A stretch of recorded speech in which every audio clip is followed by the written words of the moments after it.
So, good day mga kuys. Review lang natin itong ka-repair ko lang na power amp. Ayan siya, Mikel CE20 na unang version ito ng Mikel. Bali, yan yung laman niya. Ayan yung kabuuan. Ayan. So, review lang natin kung ano yung mga basic parts niya para may idea kayo kung sakaling gusto nyong bumili ng ganito. So, start tayo ngayon sa transformer. So, hindi ko na siya ganong pagkasusukatan. Medyo may idea na kasi ako gawa ng sinukatan ko na ito nung una. So, itong transformer, ang main secondary voltage niya ay 120, 80, 40, 0, 40, 80, 120. Class H 3 tier na power supply. 3 tire, kumbaga. Tapos nun, yan, capacitor niya. Ang original na capacitor nito ay 22,000 microfarad. Ito, pinalitan ko kasi gawa ng bloated. Nag-bloat lahat. So ayan siya. Ito yung original na capacitor niya. Topcon ang brand, na may 50 amps na bridge diode. So yan siya. Makikita nyo, original value niya is 22,000 microfarad, 63 volts na 12 pieces. Bali ito 35 mm by 100 mm ang sukat niyan. Ito kasi, yan, pinalitan ko nung galing sa Dynatec ko na class H3 tier din. Then, ito yung board niya. Bali, ang niyan, ang output transistor sa low rail ay 1, 2, 3, 4, 5, 6, 7, 8 pairs. Yung isa na to, sa driver to. Then, naka MOSFET siya. I think MOSFET to eh.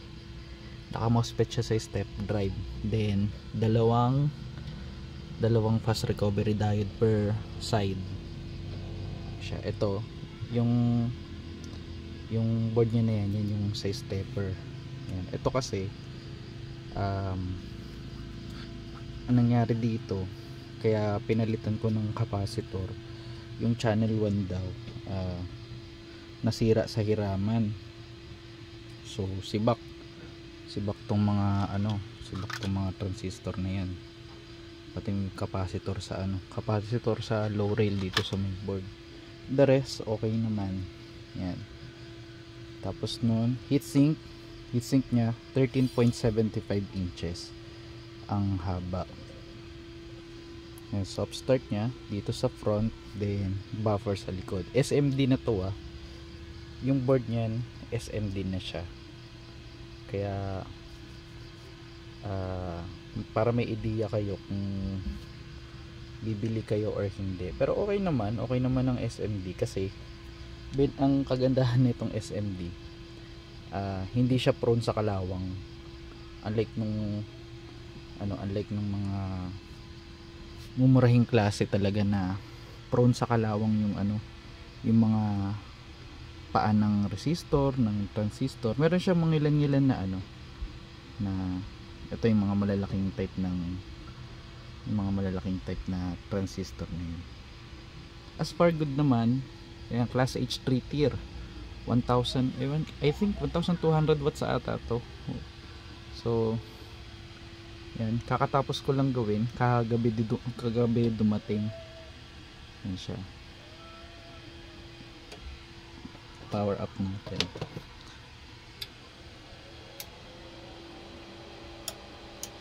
Yan.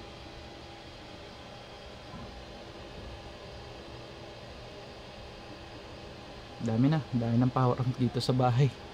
Need na magbawas. Pero ito, for keep muna. Malaki kasi ang transformer niya. 7.5 inches by 4.5 inches ang taas. Malaki ng transformer niya ito. Kaya maganda siya. So may plano pa sana akong buuin. Yan, itong dalawa na to na pang 2 tier na 100 BAs itong isa. So yun lang po muna sa ang atin ngayon. So update na lang sa mga susunod na upload. Salamat po.